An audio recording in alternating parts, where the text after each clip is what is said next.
Hi.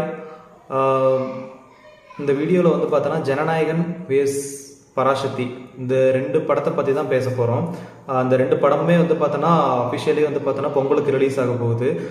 Almost booking வந்து பார்த்தோன்னா கேரளாலலாம் start ஆயிடுச்சுன்னு நினைக்கிறேன். ஃப்ரெண்ட்ஸ்லாம் புக் பண்ணி ஸ்டேட்டஸ் இமேஜஸ்லாம் ஸ்டேட்டஸ் போட்டிருந்தாங்க ஜனநாயகன் படத்துக்கு. அந்த மாதிரி வந்து பார்த்தோன்னா ஜனநாயகன் பராசக்தி படமும் வந்து பார்த்தோன்னா அதுக்கு அடுத்த நாள் வந்து பார்த்தோன்னா ரிலீஸ் ஆகுது. ஸோ அதனால் வந்து ஒரு பெரிய படமுமே வந்து பார்த்தோன்னா பொங்கலுக்கு ரிலீஸ் ஆகுது. அப்படிங்கிற பட்சத்தில் நேற்று வந்து பராசக்தி ஆடியோ லான்ச் வந்து பார்த்தோன்னா நடந்துச்சு. அதில் சிவகார்த்திகேயன் சார் வந்து பார்த்தோன்னா ஒரு நல்ல ஒரு ஸ்டேட்மெண்ட் கொடுத்துருப்பாரு.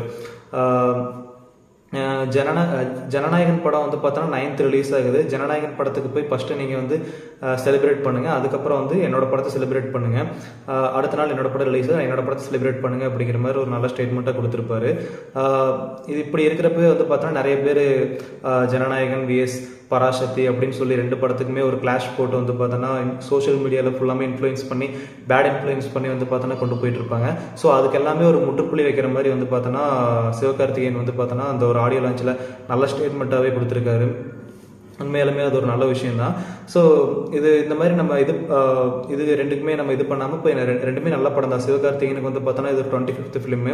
விஜய் சாருக்கு வந்து பார்த்தோன்னா இது ஒரு ஸ்பெஷலான ஃபிலிம், லாஸ்ட் ஃபிலிம்னு சொல்கிறாங்க. ஸோ அதனால் வந்து பெரிய ஸ்பெஷலான ஃபிலிம் வந்து பார்த்தோன்னா விஜய் சாருக்கு 30 இயர்ஸ் எபோ வந்து பார்த்தோன்னா நம்ம எல்லாத்தையுமே என்டர்டைன் பண்ணி வந்து பார்த்தோன்னா சூப்பராக லாஸ்ட்டில் ஒரு படம் ரிலீஸ் பண்ணுறதுங்கிறப்போ வந்து பார்த்தோன்னா இந்த படம் எல்லாத்துக்குமே பெரிய ஸ்பெஷல் தான். அதனால் ரெண்டு படத்தையுமே வந்து பார்த்தோன்னா தேட்டரில் போய் பார்த்து ரெண்டு படத்தையுமே நம்ம செலிப்ரேட் பண்ணி வந்து பார்த்தோன்னா நம்ம கொடுக்கலாம். ஸோ அதனால் வந்து இந்த படம் தான் ஜெயிக்கணும், இந்த படம் ஜெயிக்கக்கூடாது அப்படின்னு ஒரு சின்ன குட்டி வன்மத்தெல்லாம் கட் பண்ணிவிட்டு ரெண்டு படத்தையுமே நம்ம செலிப்ரேட் பண்ணி நம்ம வந்து ஜாலியாக என்ஜாய் பண்ணி பார்க்கலாம். ஸோ அதுதான் அது பொங்கல் செலிப்ரேஷன். அதனால் ரெண்டு படத்துமே வந்து பார்த்தோன்னா நம்ம சப்போர்ட் பண்ணுவோம். ஸோ இந்த வீடியோ வந்து பிடிச்சிருந்துச்சுன்னா அந்த வீடியோ லைக் பண்ணுங்கள், கமெண்ட் பண்ணுங்கள். ஏதாவது கருத்து முரண்பாடு இருந்தால் வீடியோ தொடர்ந்து பார்க்கணுன்னா சப்ஸ்கிரைப் பண்ணுங்கள். தேங்க்யூ.